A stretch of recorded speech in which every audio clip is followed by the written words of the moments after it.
नाविन म्हणाला की तुला मन भरून पाहायचं आहे. मी म्हणाले की नाही, तू हे सर्व आता बंद कर आणि गुपचूप आराम कर.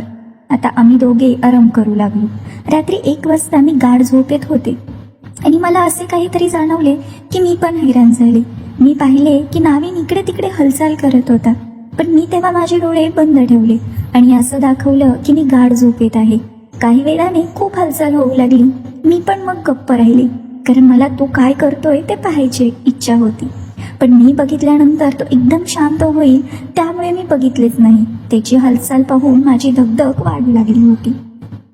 त्याच वेळी मला मज्जा पण खूप येत होती की तो नक्की काय करतोय हे पाहण्याची. मग मी तसेच पडून राहिले आणि मजा घेत राहिले. मग त्याने थोड्या वेळाने हालचाल बंद झाली. मग मी वरून बघितले मागे, तर तो शांतपणे झोपला होता. परत माझ्या मनात विचार येऊ लागला की नक्की तो काय करत होता आणि इथे आजूबाजूला तर काहीच असं दिसत नाहीये.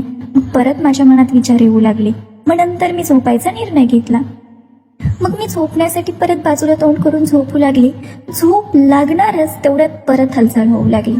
यावेळेस मी ठरवले की हालचाल थोडी वाढू लागली की मी मागे वळून लगेच पाहणार आणि तो जोरात हालचाल करेल याचीच मी वाट पाहू लागली.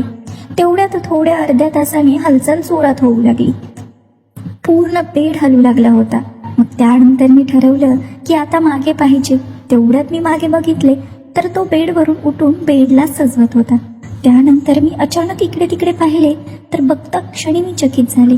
त्याने बेडवरती फुले टाकली होती आणि त्याने पूर्ण बेड सजवला होता. माझ्या आजूबाजूने सर्व फुले होती. त्यानंतर मी खूप खुश झाली. मी आश्चर्यचकित झाले. त्यानंतर मला आठवले की अरे, हा आज तर माझा बर्थडे आहे आणि मीच माझा बर्थडे विसरून गेले होते. पण नाविनच्या लक्षात होता आणि त्याने मला विश न करता सर्व काही प्लॅन केला होता. थोड्याच वेळात मी उठल्यानंतर तो केक घेऊन बाहेर आला आणि आम्ही बेडवरती बसून केक कापू लागलो. मग त्यानंतर दोघांनी एकमेकांना केक चारला. केक खाऊन झाल्यानंतर नाविन बोलला की आता तू खुश आहेस का? मग मी बोलले की अरे, मी खूप खुश आहे. मला माहीतच नव्हते की तू माझ्यासाठी सर्व काही प्लॅन केला आहेस आणि तुझ्या लक्षात आहे की माझा बर्थडे आहे. ते हीच खूप मोठी गोष्ट आहे. मग नाविन मला बोलला की बरं ठीक आहे, आता खूप रात्र होत आली, आपण झोपूयात. मग मी बोलले की हां, पण तू माझ्यासाठी एवढं सर्व काही केलंस, मग मीही तुझ्यासाठी काहीतरी करायलाच हवं. त्यानंतर नाविन हसू लागला आणि बोलला काय करायचं आहे तुला माझ्यासाठी?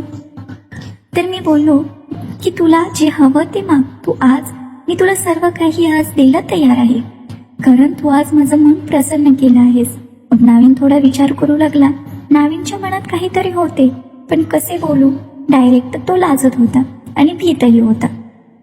त्यानंतर मी थोडं ओळखलं की त्याच्या मनात काहीतरी चालू आहे. मग मी बोलले अरे, तू बोल बिंदास, आज तुला जे हवं काहीही असू दे, मग ते मी तुला देणारच, तू घाबरू नकोस, तू बोल. मग नवीन बोलला की तू असंच माझ्याबरोबर कायम राहशील का? तर मी बोलले हो, पण तुला काय हवं आहे? मग नाविन बोलला मला वाटते की ती मी सांगायची गरज नाही. तुला काही वाटत असेल माझ्यासोबत तर ते तू करू शकतेस माझ्यासोबत. त्यानंतर मी निर्णय घेतला की नाविन काय डायरेक्ट बोलणार नाही, त्यामुळे आपणच काहीतरी करूयात. मग तेवढ्यातच नाविन बोलला की तू माझ्याशी लग्न करशील का? मी ते ऐकून खूप खुश झाले, कारण मलाही त्याचं वाक्याची आतुरता होती आणि तो बोललाच. मग मी लगेच झटकन त्याला हो बोलला आणि मग आम्ही एकमेकांसोबत पूर्ण रात्र घालवली आणि सकाळी उठल्या क्षणी दोघेही खूप खुश होतो. हां, फक्त रात्री केक कापून झाल्यानंतर आणि त्याने मला लग्नाचे विचारल्यानंतर खूप काही झालं. त्याने माझं खूप अंग दुखत होतं आणि मी खूप अवघडलेही होते, कारण झोप पूर्णच झाली नव्हती, त्याचीही आणि माझीही. त्यामुळे नंतर आम्ही निर्णय घेतला की आता थोडं फ्रेश होऊया आणि काहीतरी बाहेर खाऊयात आणि परत येऊन झोपूयात. पण बाहेर जाताना माझं अंग खूप दुखत होतं. मी सरळ